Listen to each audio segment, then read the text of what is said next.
Nɔvi lɔlɔwo megale egbedo na mi le egbe ƒe ŋkeke ya hã me le míaƒe tɔ kple míaƒe Ɖela Yesu Kristo ƒe ŋkɔa dzi.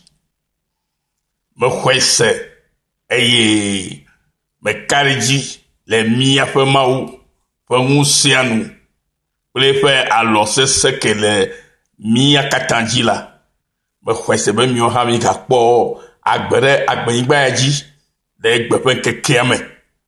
Eya ta wòdze be gbe sia gbe la míanɔ akpe dam ne míaƒe Aƒetɔ ke wɔ dɔ nyui sia na mí bena míawo hã mítɔ kpɔ gome le yeƒe amenyenyea me ke nye amenyenye yeye si ke ye ŋutɔ dzra ɖo na eɖokui. Nɔvi lɔlɔwo, akpe be migale to dzi be míagase agbenya le egbe ƒe ŋkekea hã me. Aleluya. Gaƒoƒo ya me la,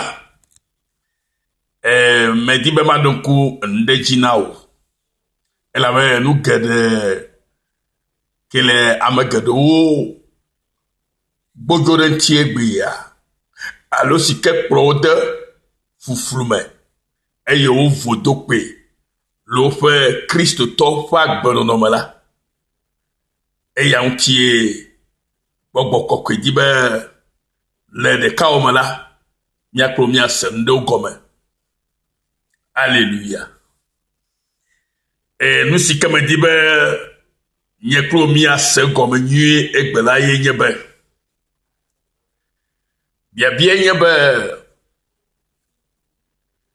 ame si ke trɔ edzime, ame si ke xɔ gbogbo gadzi nyateƒetɔ li,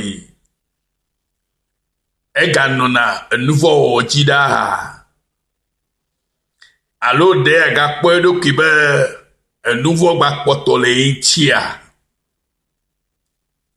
biabia ye eye ɖontiawoe le ati ɖo gaƒoƒo ya me.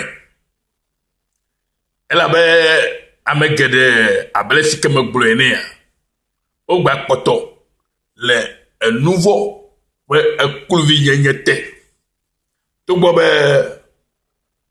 wobe wòyina tsɛtsi, togbɔ be wobe wònya Mawu, togbɔ be wobe yòdo agbe ɖa, yi agbedoɖaƒe, yòto azãme, yòƒo aluƒo na Mawu. Biabia se nye be ɖe ewo ke gakpɔtɔ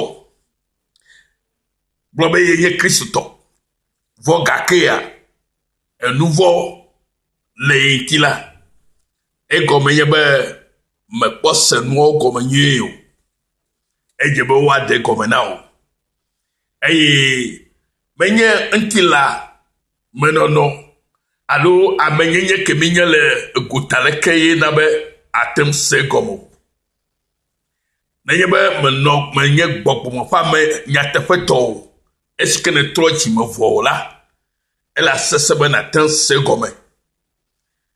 Eye nenema ko anɔ se ɖe ŋuti la me gbe sia gbe eye ala gakpɔ ɖokuiwo le ekuluvi yenye te.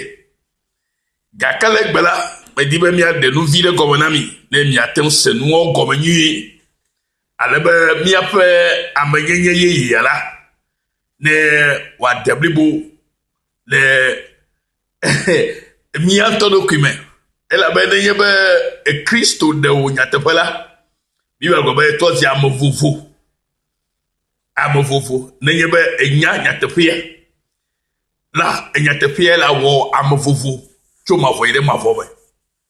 Nyateƒea manyamanya yina be ame geɖewo gba kpɔtɔ ba le kuluvi yenye te egbegbe, vɔ gake wogblɔ be wònye kristotɔ. Nɔvinye maɖe nu ɖe gɔme na wo. Míaƒe tanya gbɔgblɔ be menya ale si mawɔ azɔ agbe nu le nuvɔ gbɔ. Menya ale si mawɔ azɔ agbe nu le enuvɔ gbɔ. Alo menya ale si ke mawɔ azɔ atsri enuvɔ.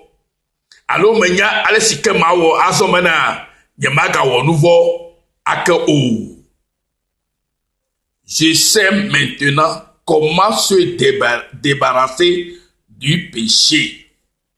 Je sais maintenant comment me débarrasser du péché pour être libre totalement du péché. Je sais maintenant comment me débarrasser du péché. Mais nya ale si ma wo azo bena nye maga wo nouveau o allo bena ma gbelu le nouveau gbo kenkem allo ma chi nouveau kenkem le miafe etanya lula ne français gbelu gbogbo be se débarrasser de quelque chose. Se débarrasser de quelque chose, c'est se dégager de ce qui t'embarrasse. Or, de ce qui t'embarrassait. C'est se dégager de ce qui t'embarrassait. Nous, ce que le nous faut donner là, et je me gâteau le faut non kao. Et il y a là, un nouveau yen nous que le nous faut donner, me beto pour me katale akbeyi baeji, un nouveau. Vous voyez bien que Christ Jésus va les nous comme à wo na nye plus wo. Bon quoi c'est ben enye. Bon egbe siècle là e ga potole avi fa le nouveau mais. E ga potole avi fa le nouveau mais. Tu continues de pleurer dans le péché. Parce que le péché est devenu quelque chose continuellement, ou qui continuellement t'embarrassait, ou continuellement t'embarrasse. Et tu ne sais quoi que faire. Alors, quand tu t'agenouilles devant le Seigneur, à l'église comme à la maison, qu'est-ce que tu fais? Tu disais à Dieu, oh Seigneur, je ne sais quoi faire. J'ai essayé, mais ça ne va pas. C'est pourquoi je viens à toi, Seigneur. Pardonne mes péchés. Pardonne-moi, Seigneur. Je sais que tu es plein de grâce et de bonté et d'amour envers tes créatures. Alors Seigneur, pardonne encore mes péchés.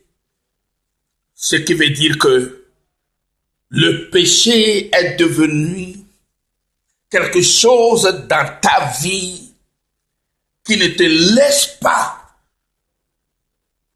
la libre voie de te voir comme un vrai chrétien devant le Seigneur. Alléluia.